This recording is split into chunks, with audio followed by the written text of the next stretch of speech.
Alright everybody, I'm back again and welcome to my 2014 edition of A Gamer's Christmas. For those of you who don't know, this is actually my yearly special where I pretty much just show off all the retro goodness that I just recently got for Christmas. I know it's like, I think it's 5 or 6 days behind now, but you know, I've been a little busy lately and you know what, I actually want to take the time to enjoy some of this new stuff that I got, so please excuse the lateness of this video, but, you know, surely enough, this is everything that I just got for Christmas this year. And let's go ahead and get right into it.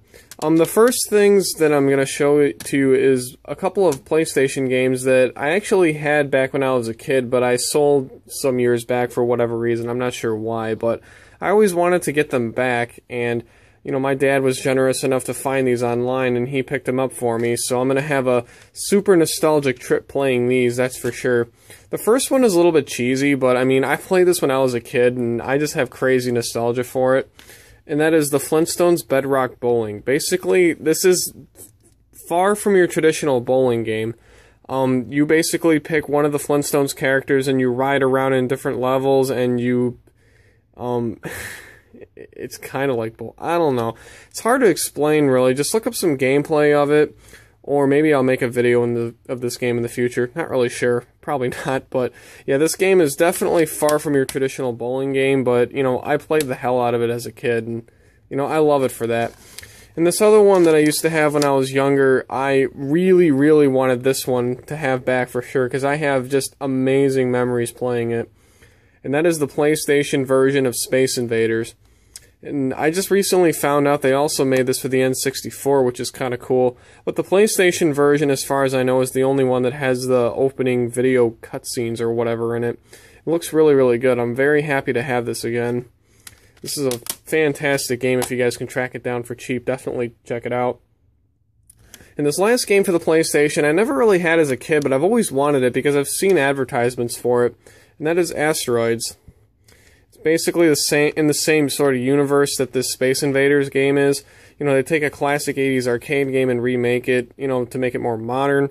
And this one is okay, you know, from what I played. It's probably because I played this one so much as a kid. You know, I have, you know, a little bit of a biased opinion about it.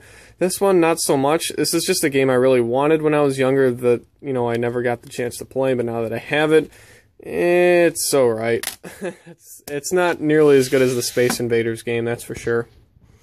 So that's it for PlayStation. Now we get into NES stuff. Nothing particularly fancy here. A couple of these are pretty nice games, but they're really just cheap common ones that I didn't have.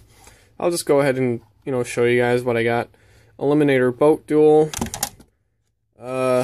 We have Harlem Globetrotters. It's one of the last 4-player games I actually needed for my NES collection. Battle Tank, which is it reminds me a lot of an Atari game. Whatever that Atari game is, Battle Zone, that's it. This reminds me a lot of Battle Zone. It's actually pretty cool. I'll save that one for last because it's the better one. Anyway, Dirty Harry, which is really, really crappy. Not a good game at all. Fisher Price, I can remember. You know, it's a kid's game. I didn't have it. You know, whatever. And the game I wanted to show you guys last is the best one that I got, and that would be Battletoads. Finally got myself a copy of Battletoads. Really, really happy about that, but this game is really, really hard. Really difficult, but, you know, I've been waiting a long time to play that, and now that I have the chance, I now understand people's frustration. Alright, and the last item that I'm going to show you guys is something that I've wanted for quite some time, but I could never find it for a halfway decent price. It's something I've always wanted to check out, and that would be a Virtual Boy. Check this out. This guy is complete in the box. It's got most of its little leaflets with it, including the power-up offer for the Duracell batteries that you would need to actually play this thing. The box is in a little bit of beat-up shape, but I'm not going to complain because finding these in the box, even in this kind of shape, is pretty difficult, so not going to complain at all. Here's the back of the box. Shows off pretty much all the games that came out for this thing, like Red Alarm, Teleroboxer, Galactic Pinball, Mario Tennis, that's included, Wario Cruise, which got renamed to Wario Land, and Mario Clash. Also advertises the AC adapter set, which I sadly don't have, and the Virtual Boy itself. And the sides of the box are all the same. So I'm going to go ahead and take this out and show you guys everything that's in here. See, I might have to put my phone down for a second so I can take this out. Yeah, I'm going to do that. Hold on a second, guys. Sorry about that.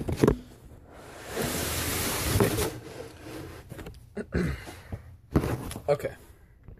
So here's the contents inside. As I move the box out of the way. On top, there's this part right here, which still advertises that sticker that was, on the front of the box. Get 6 free Duracell batteries. Just register by calling that number. That number is discontinued. Trust me, I tried calling it, and I get no answer. So, I was curious, and I did try it out. I'm not going to take everything out of the plastic because it would be a pain to put this all back together, but I just wanted to show you everything I got. I got 2 games to go with it. I got Red Alarm and Mario Tennis, which was the pack-in game, and I got the manual for Mario's Tennis and for Red Alarm, as well as the Virtual Boy manual itself. I have it protected in this little sleeve right here. I'm not going to bother taking that out because, I want to keep that in good shape. Here's the Virtual Boy itself. It's in its original plastic bag, which is pretty cool. We have the controller. I have batteries that I just kept in here. They're not the originals, so... yeah, batteries, and underneath it is the little stand. It's got everything with it. The only bag that's actually original is this one right here for the unit itself. These other ones, I just found these plastic bags just to cover it and to protect it, from any scratching or anything like that. So, yeah, I finally have a Virtual Boy. This is pretty sweet, and it actually works. I mean, a lot of people have problems with theirs.